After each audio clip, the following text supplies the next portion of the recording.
With the success of the first Inside Out, it only made sense that they made a second. Inside Out 2 just hit theaters and it showcases a bunch of new emotions, since Riley is growing up and starting puberty. With the main five, joy, sadness, disgust, anger, and fear, and now we have anxiety, envy, embarrassment, and ennui, which I'm just going to say boredom. I think I said that right. The story goes on as Riley is at a hockey camp, doing her best to make the team, going so far as to befriend the captain of the team, and even stealing the coach's notebook and forgetting her own friends. Joy's premise is that she's trying to save Riley's core beliefs or values that she's a good person, while anxiety is planning ahead for the future, trying to ensure that Riley makes the team and has friends for high school, since her best friends aren't going to the same school as her. We watch anxiety, with the help of some of the other emotions, take over and change Riley's personality.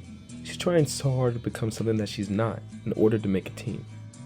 Now, I'm not a psychologist, but I did pass honor psych with a B and college psych with an A.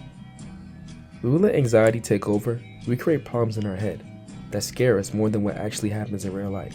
For an example, the scene in the pillow fort, where anxiety is making all those, I don't know what to call them, jelly bean things, make drawings or scenarios of things that will go wrong, that it makes Riley stay up all night. Anxiety even makes Riley break into the coach's office to see what the coach really thinks about her. Now, with anxiety and envy basically causing Riley to act out, she's doing all these things to have the best game. Being a ball hog, stealing the puck from her own teammates, just doing too much, honestly.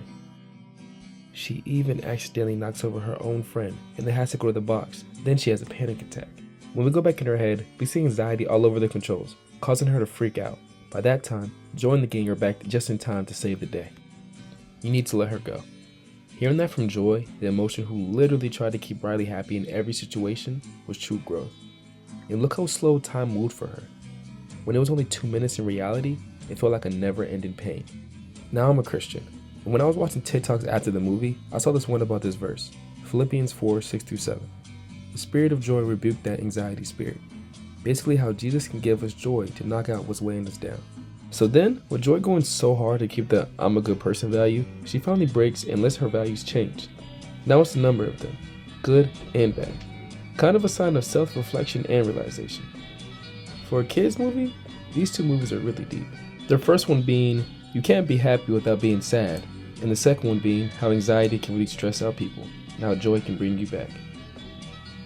I love all the little details in these movies, like how when they were bottled up, they were suppressed emotions, and the literal brainstorm. I think that was so cool.